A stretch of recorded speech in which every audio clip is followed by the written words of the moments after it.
kesehatan badan. Karena itu Daniel dipilih karena dia berperawakan baik. Kata berperawakan di sini bukan postur atau tampang. Bicara he was on his tip-top condition physically. Dia dalam keadaan top secara fisik. Makanya dia dipilih untuk melakukan tugas-tugas kebangsaan. Haleluya. Anak-anak Tuhan memang beda. Kasih tepuk tangan untuk Tuhan. Next. Setelah berperawakan baik, yang baik apa lagi? Yang memahami berbagai-bagai hikmat. Hah? Berbagai-bagai hikmat ini apa ya, Ko Philip? Tulis nomor 3, kesupelan dengan orang. Berbagai-bagai hikmat itu bukan buku atau kutu buku. Berbagai-bagai hikmat itu adalah punya people wisdom atau people smart. Itu maksudnya berbagai-bagai hikmat. Kalau kutu buku itu pengetahuan, ini hikmat bicara tentang kesupelan. Social skill di sini. Ini berhubungan dengan poin sebelumnya tadi. Kesehatan badan, termasuk jaga mata. Hati-hati jangan di-abuse ini, cuman sepasang sejoli ini tidak pernah akan ada lagi di seluruh hidupmu nanti. Tidak bisa maju, hanya bisa mundur. Tidak diapa-apain juga akan mundur secara usia nanti. Tetapi berikutnya, supaya kalian juga nggak terikat dengan sesuatu mainan, agar supaya kalian itu dari sejak muda belajar untuk supel dengan manusia. Karena nanti sukses hidupmu kemudian akan bergantung dengan ini. Makanya itu, kesupelan dengan orang itu, belajar people smart, saya dorong kita semuanya untuk menyapa dulu. Yang berani menyapa, yang pede gitu loh. Anak-anak gereja, pemuda gereja seperti Daniel, pemuda-pemudi, harus percaya diri. Kalau kelihatan orang yang lebih tua, berdiri bilang, halo om, halo tante. Atau halo su, halo ai. Atau pak, halo pak. Selamat siang, shalom. Atau nggak tahu siapa yang Anda sapa. Selamat siang pak, selamat siang bu. Ajak bicara, bukan hanya yang pertamanya apa. Percaya enggak ya? Nanti ketika suatu hari kalian lakukan itu, rezeki datang, tidak kau undang. Beneran. Aku kok suka anak muda itu ya. Tiba-tiba tidak lama kemudian, kalian menjadi tangan kanan sebuah perusahaan. Atau mungkin bisa jadi, siapa orang muda itu? Kelihatannya kok oke banget tuh. Aku memang cari mantu. Ya ampun, akhirnya yang berat jodoh, yang jomblo ngenes apa? Nggak ngerti lah. Tiba-tiba breakthrough. Yes, aku dibebaskan dari penjara. You can never know. Jangan dihitung sekarang berkatnya, jangan perhitungan dengan Tuhan. Supel aja dengan manusia, berbagai-bagai hikmat. Karena di dalam kesupelan dengan orang, ada berbagai-bagai hikmat kekayaan. Harta karun tersembunyi yang kau tidak sadari. Jangan jadi orang motivasi tapi percayalah Tuhan tidak pernah salah. Orang yang supel, punya berbagai-bagai hikmat dengan manusia, orang itu ya akan melebihi suksesnya orang yang kutu buku, yang cuma knowledge-nya hanyalah book smart. Percayalah, people smart always wins the day. Always. Itu yang orang-orang dunia katakan hoki sama manusia. Itu dia. Makanya itu, kalau kita lagi ada pertemuan apa segalanya, kita ancang-ancang kalau memang kita lagi keluar, kalau kita lagi fokusnya ke situ, di dunia maya, kalau ada orang sungguhan, letakkan, ajak bicara, Anda akan belajar sesuatu minimal, kalau tidak mengajari sesuatu. Anda akan kenal sesuatu, akan bertambah data entry-mu dalam hidupmu. Paling tidak, manusia adalah universitas Allah yang berjalan tiap hari di sekelilingmu. Banyak hikmat tidak didapat dari sekolah loh. Berbagai hikmat ini not school book. Berbagai hikmat ini people. And God will teach you, God will reveal to you the next keys to your success in your future someday when you meet certain people.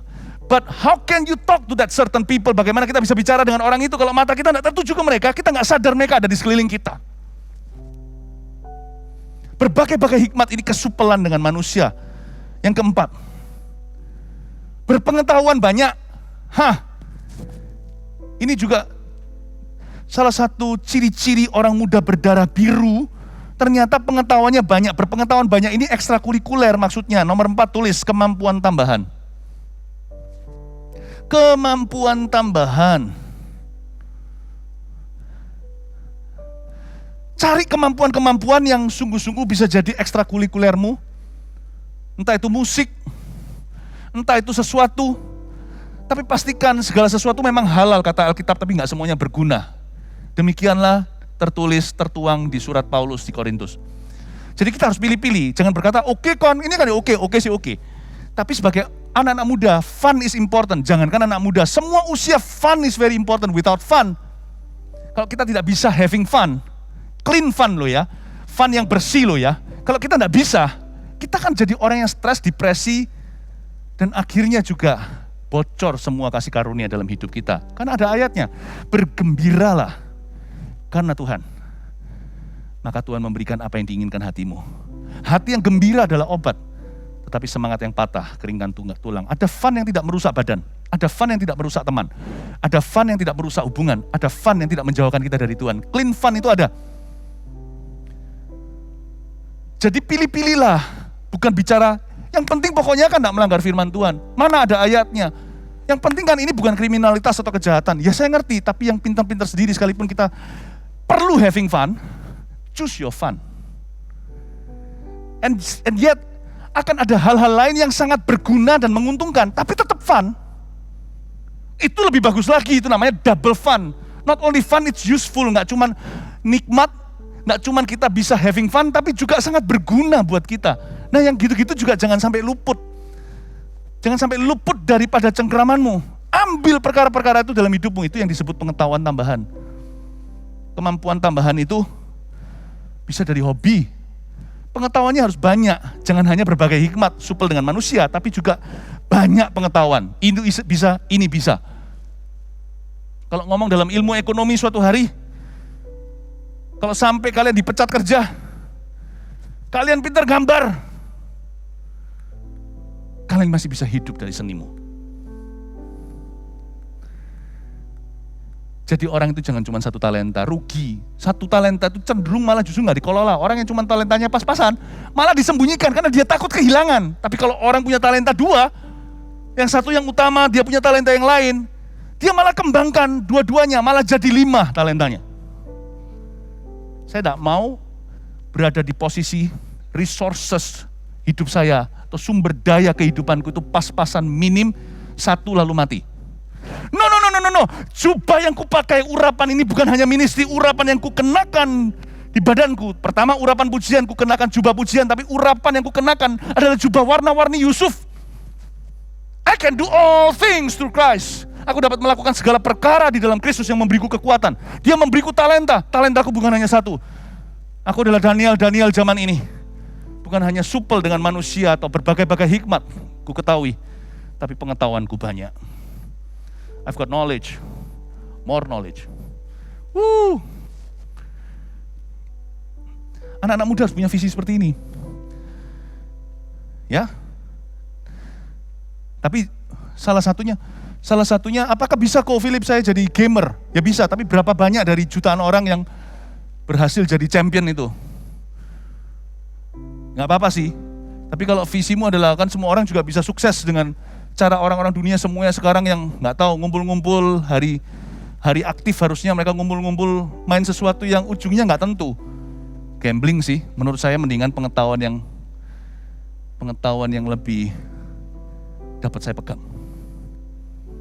daripada saya berangan-angan gigit jari dan menunggu lotre kapan jatuh ke saya dari jutaan orang. Semua anak muda juga begituan. Apa garansinya you're gonna be the top among them? Lebih baik saya jadi unik daripada saya berenang di sebuah samudera yang berdarah-darah. Semua orang sudah mencoba, darah semua di sana, hiunya banyak. Dari 1 miliar orang cemplung di samudera itu cuma 1, 2, atau 3 yang berhasil sampai ujung sana. Saya tidak mau main di samudera gitu. Saya mending cari sesuatu tambahan di samping tanggung jawab utamaku yang justru memunculkan keunikan saya. Dan saya akan berkata, itu akan jadi ciri khasku. Aku pegang. Amin. Ada di antara kalian itu nanti dipakai Tuhan jadi penggubah lagu. lagu-lagu berikutnya itu akan keluar dari crowd ini. Nggak usah mikir tentang buat album, sekolah dulu. Tapi kalau kalian melatih telingamu suatu hari, let me tell you, your hobby can bless others and bless you. Ya, karena itu hati-hati pilih hobi. Nggak semua hobi itu, tapi juga jangan gini loh, aku nggak punya hobi kok. Aku harus belajar, Firman hari ini ngajari saya untuk investasi untuk masa depan. Wah, bisa mati muda kayak gitu. Cari hobimu, orang muda harus punya hobi. Tapi hobi yang berguna. Lalu berikutnya, yang kelima. Kelima jangan lupa nih, ini banyak orang di sini bosan dan jenuh. Setelah berperawakan baik, memahami berbagai hikmat, berpengetahuan banyak, apalagi. Dan yang mempunyai pengertian tentang ilmu. Mempunyai pengertian tentang ilmu itu apa? Nomor 5, tulis kepandaian akademis. SD, SMP, SMA, S1, S2, S3. Ini kepandaian akademis sebab di ayat berikutnya nanti saya lompat sedikit di ayat 5b, mereka harus dididik selama 3 tahun di Babel dan sesudah itu mereka harus bekerja pada raja. Daniel, Sadrak, Mesak, Abednego sekalipun sudah punya didikan bangsawan, mereka keturunan raja-raja di Yehuda, tapi mereka dididik ekstra 3 tahun itu master class. Itu bahkan PhD. Daniel, orang berkata dia diurapi di atas ini. Iya sih, tapi jangan lupa persiapannya. On top of his royal education, dia dididik di Yehuda dalam sekolah yang terbaik karena dia adalah keturunan raja. Dia ditambah di Babel 3 more years untuk ngambil PhD. It's easy to be anointed. To stay anointed, you gotta be prepared. Untuk kita diurapi itu gampang, anggur baru bukan? Tapi untuk tetap diurapi untuk waktu yang lama itu butuh persiapan. Karena bukan hanya anggurnya yang harus dipersiapkan, kirbatnya. I love this. Dia mempunyai pengertian tentang ilmu. Pengertian tentang ilmu itulah ilmu pengetahuan formal, itulah formal education. Saya tunjukkan, waktu saya pelajari ya di Babel itu programnya apa. Lain dengan kurikulum hari ini yang jauh lebih penuh, karena dunia sekarang lebih maju. Zaman itu ya program Babel sebagai berikut. Mereka ada math, history, science, and astronomy. Jadi selama 3 tahun itu, sejarah mencatatkan bahwa Daniel, Sadrak, Mesak, Abednego harus dididik dalam matematika, science, history, sejarah mereka harus sampai ngelontokin di luar kepala, astronomi. Astronomi sekarang ini bukan astrologi seperti ilmu bintang, aku Libra, kamu Pisces, aku apa, bukan, Sagittarius, bukan. Tapi ini juga ilmu pengetahuan di zaman itu, karena zaman itu tidak ada yang namanya teknologi. Jadi mereka harus bisa menafsirkan langsung dari alam. Dan Daniel belajar semuanya itu. Saran saya ya, kalau kalian yang masih duduk di bangku sekolah, bukan kuliah, SMA 1 buat goal. SMA 1 kalian mesti harus sudah tahu mau kuliah apa. Dibikin jadi tradisi. Turun-temurun, ini tradisi orang Yahudi itu kan gitu. Orang Yahudi umur 12, ada sebuah ritual, setiap cowok umur 12 sudah dianggap sebagai young man. Kita ini makanya kalah sama bangsa pilihan itu. Karena mereka secara fisik, mereka lebih menggembleng keturunannya. Kita lebih kurang dengan itu. Listen up, listen good. Semua yang di sini pelajar, buat goal SMA 1 udah tahu mau kuliah apa. Nanti memang manusia bisa mikirkan jalannya, Tuhan menentukan langkahnya, I know. Tapi paling tidak, you punya rencana. Serahkan rencanamu pada Tuhan, maka akan terlaksanalah. Serahkan perbuatanmu pada Tuhan, maka terlaksanalah rencanamu, kata Amsal. Berarti kita harus mengerti mau berbuat apa, nanti Tuhan akan menuntun kita. Bisa ada berubah, bisa mirip, tapi tidak akan pernah jatuh jauh dari pohonnya. Kalau visi sudah tahun taruh di hati, Tuhan akan bekerja sesuai dengan DNA-mu. Tapi kalau di sini loh, wah kok Philip saya dengar ini agak telat, sekarang saya sudah SMA 3. Ya sudah, jangan buang waktu, kejar keterlambatanmu. Tapi kalau kalian sudah kuliah juga jangan terus gonta-ganti, nggak jelas mau itu mau ini. Udah telusuri aja. Kalau nanti terakhirnya kalian dapat pekerjaan setelah university yang tidak sama dengan bidang, dengan jurusanmu, ya nggak apa-apa. Kalian nggak akan pernah tahu loh. Saya bisa bahasa Chinese waktu saya umur 6 tahun itu sekolah di Taiwan. Cuman saya tidak punya visi, tidak ada orang beritahu begini. Jadi bahasa Mandarin saya luntur, paling tidak tulisan saya nggak bisa. Tapi saya ngomong bisa. Nggak pernah ngerti, nggak sadar, karena saya kira nggak berguna. Saya pulang ke Indonesia dari Kanada, nggak ngomong bahasa Chinese, dibawa Tuhan, boom, ke Taiwan. Apapun yang pernah ada di hidupmu, pasti berguna nanti. Mendingan lebih ada daripada kurang. Pastikan akan berguna. Ilmu pengetahuan kita itu harus banyak. Punya pengetahuan tentang ilmu. Nah, kalau lagi sekolah, nggak usah mikir soal kerja. Banyak orang mikir begini, gua harus kerja, cari duit, boleh lah. Tapi gini loh, ingat ya, itu urusan Tuhan dengan orang tuamu. Jangan-jangan karena doamu itu, karena keinginanmu, orang tuamu akan dimampetin nanti berkatnya. Kenapa? Oke, kerannya gini loh, orang tuanya makin diberitahu sama Roh Kudus. Tuhan akan sumbat ya keranmu. Kenapa Tuhan bisnisku gak diberkati? Karena anakmu minta salurannya sendiri. Selama ini ku salurkan lewat kamu, kalau gak mau ngapain aku kasih double berkat. Berkat itu kan secukupnya. Berikan padaku hari ini makananku secukupnya. Doa Bapak kami itu gak ngawur, Bapak itu gak serakah. Jadi aku seretin ya bisnismu. Kenapa?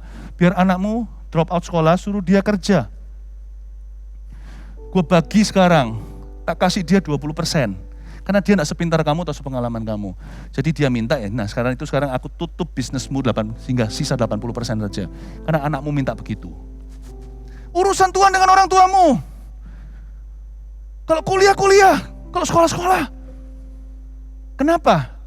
Kalau kita sekarang itu serakah uang kecil, kecuali kalau di sini ada yang masih sekolah, di bangku sekolah lalu mau kerja. Kecuali kalau Anda bisa dapat income lebih dari papamu. Lebih dari papa mama Anda, dan go work. Orang tuanya yang suruh sekolah, Anda suruh kerja. Kalau enggak, itu uang kecil. Jangan ingini uang kecil. Orang yang sekarang ini juga enggak sungguh-sungguh dalam pekerjaan, maksudnya dalam sekolah, kerja juga belum becus. Nanti ini setengah, itu setengah. Ujungnya enggak jadi apa-apa. Padahal sekolah itu hitung mundur. Coba ya, saya ajak pikir. Kuliah contohnya, bayar kuliah berapa duit? Itu dihitung, di breakdown per hari itu meterannya jalan loh kayak taksi. Dengan kita enggak sekolah sungguhan, lalu kita distraction atau ada gangguan, sebenarnya yang kalian lakukan adalah kalian kita mengkorupsi uang papa kita.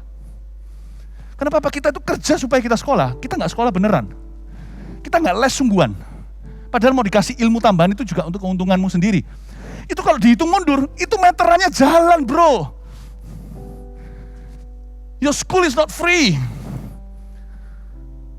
Jadilah cum laude sekalian.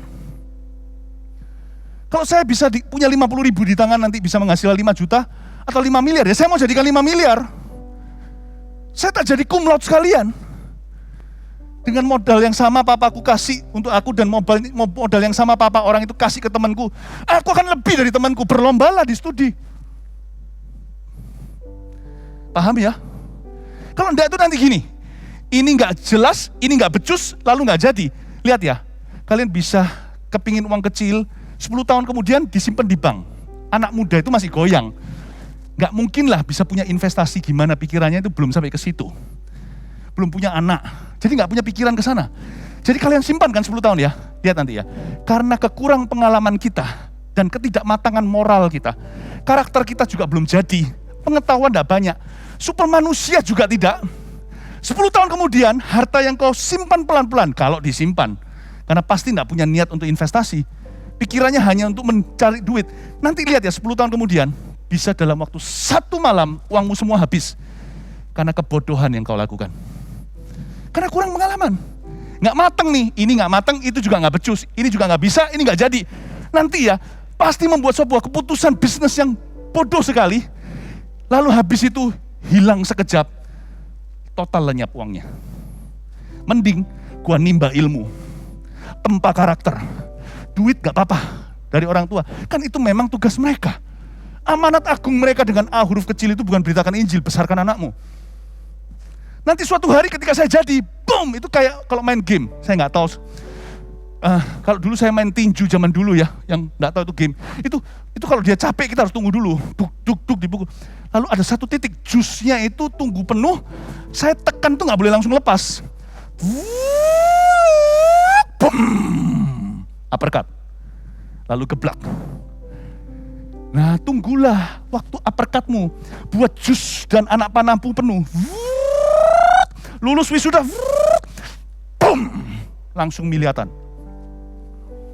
Paham ya? Daripada ngejab, atau tinju ngelap muka. 10.000, cuan 20.000, 100.000, cuan 200.000, happy ya, punya 10 juta. Tiba-tiba seorang teman berkata, ini bagus loh, enak loh, kita cemplung semua ke sana. Total hilang dalam saham. You have to understand this. I'm not for jabs. I'm for uppercut. I'm for uppercut. Are you for jabs? Or are you for uppercuts? Oh, haleluya. Sampai ngos-ngosan saya. Kalian diberkati gak? Sedikit lagi ya, meskipun overtime minus 1 menit. Gak apa-apa ya, kasih saya waktu dikit lagi. Saya selesaikan 2 lagi. Ini kena masker jadi ngos-ngosan. Gak ada hubungannya sama usia. Oh, yang keenam itu nanti mana? Yang mempunyai pengertian tentang ilmu, yakni orang-orang yang 6 ini. Cakap untuk bekerja, garis bawahi. Itulah etika kerja. Tulis ketekunan bekerja.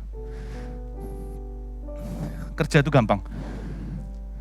Tapi orang yang bisa banting tulang itu harus di tempat 20 tahun dulu. Tulis saja, itu etika kerjanya harus kuat. Saya ngomong begini ya, tak ajarin. Supaya semua aukir, saya ngomong gini bukan dengan roh mamon. Bukan ngajari mata duitan. But listen up aukir. Kami, Yeremiamu, nabi-nabimu, mempersiapkanmu di tabung panah ini.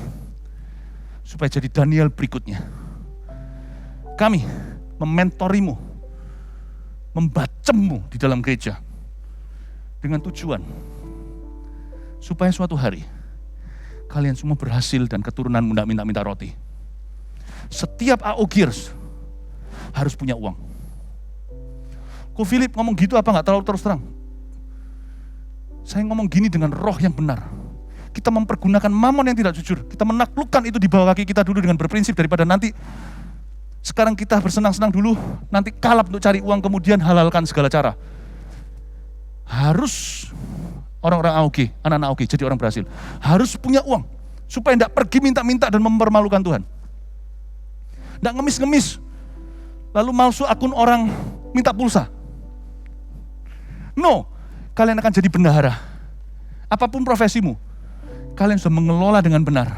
Sehingga suatu hari kalian yang meminjami, bangsa pilihan itu meminjami, bukan meminjam. Bangsa pilihan itu meminjamkan. Supaya keturunan kita, termasuk dimulai dengan kalian dulu, tidak akan minta-minta roti. You must have priority. From now on, you prepare yourself. Suatu hari berkat bangsa-bangsa akan pindah ke kalian. Berkat ujung lautan. Berkat orang fasik akan dipindahkan.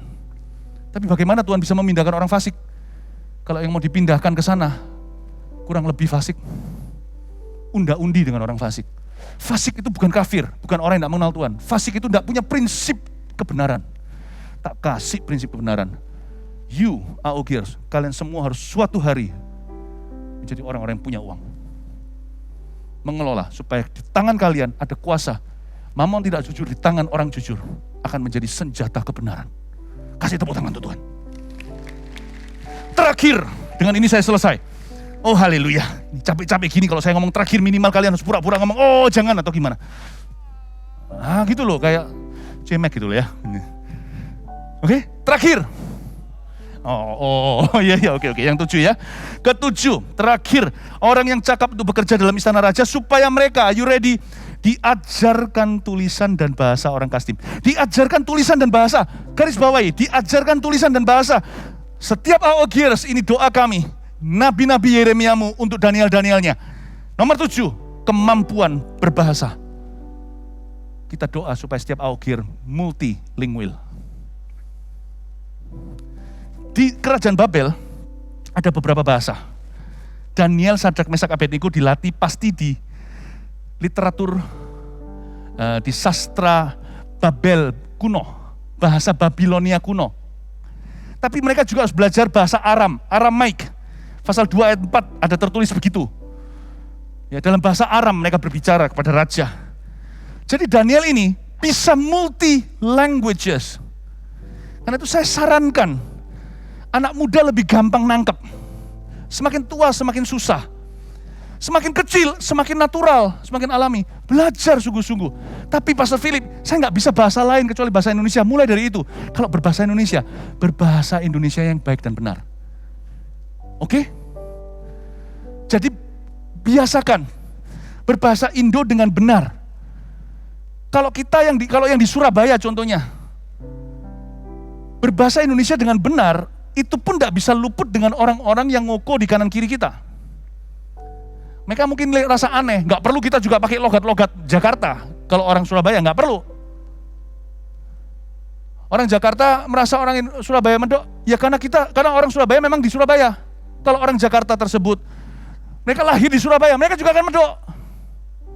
So it's okay kalau memang sesuatu yang tidak bisa dihindari, tetapi yang dihindari adalah sesuatu yang disengaja. Hindari ngokoan. Kalau yang di Surabaya ini saya kasih pesan dulu. Hindari, nggak perlu kita ganti logat, kita nggak usah, tapi berbahasa Indonesia dengan teratur dan benar. Itu penting sekali. Kurangi medoknya karena mau dibawa Tuhan kemana-mana. Kalau ngoko akan semakin medok. Nggak ngoko pun sudah medok. Paham maksudnya? Kalau memang mau bisa bicara bahasa Jawa, belajar hanacaraka sekalian, kromo inggil itu enak didengar. Hindari bahasa-bahasa, pakai seperlunya yang gitu. Loh tapi papa mamaku ya gitu, papa mama kan nggak ngerti firman ini dulu. Tapi kan sekarang ini kita, seluruh dunia itu go internasional, everywhere. Kalau kita tahu sekarang dunia berubah, kita menyesuaikan. Dan saya yakin khotbah saya sekarang ini kalau didengar papa mama semuanya acungan jempol dan berkata thank you Pastor Philip ajari anakku begitu. Papa mamanya udah terlambat. Ya kasih karunia lah mereka bisa berhasil. Tapi dunia sudah berubah loh. Bahasa saya nggak ada logatnya. Medoknya pasti ada karena saya orang Surabaya. Saya nggak malu mengakui. I'm proud to be someone who's born here, raised here, and live here. Ya. Namun demikian, di seluruh family saya, anak-anak saya juga kita biasakan untuk ngokoan. Ngomong bahasa Indonesia dengan benar. Nggak usah logat Medan, nggak usah logat Jakarta, nggak usah logat mana, nggak usah logat Bali. Yang benar aja Indonesianya. Dan belajar bahasa Inggris yang sungguhan, grammarnya dulu. Ya. Bukan thank God, bukan thanks God, thank God. Ya. Atau thanks to God. Belajar hal-hal simple aja. Learn to speak English, nggak tentu fasih. Learn to speak it right. Kalau bisa belajar Chinese sekalian. Berapa 2/3 orang kalau nggak salah seluruh dunia itu speaking Chinese. Nggak usah bicara soal ras, bicara soal potensi bisnis. Oh, ada banyak cara daripada dibuang untuk main game. Mending dipakai untuk suatu hari beli perusahaan gamenya. Suatu hari menjadi kepala bukan menjadi ekornya. Setiap anak AOG kami doakan menjadi multilingual atau punya kemampuan berbahasa beberapa, bukan hanya satu saja, tapi Indonesia harus berbahasa dengan baik dan benar. Amin. 7 hal ini saya sampaikan ke kalian sebagai bekal, tolong renungkan sampai di rumah. Ingatlah, kami ingin supaya kalian semuanya menjadi anak panah di tangan pahlawan akan diluncurkan tepat waktunya. AOGers, Jesus loves you and you are the best. Kasih tepuk tangan untuk Tuhan Yesus. I want to see Jesus.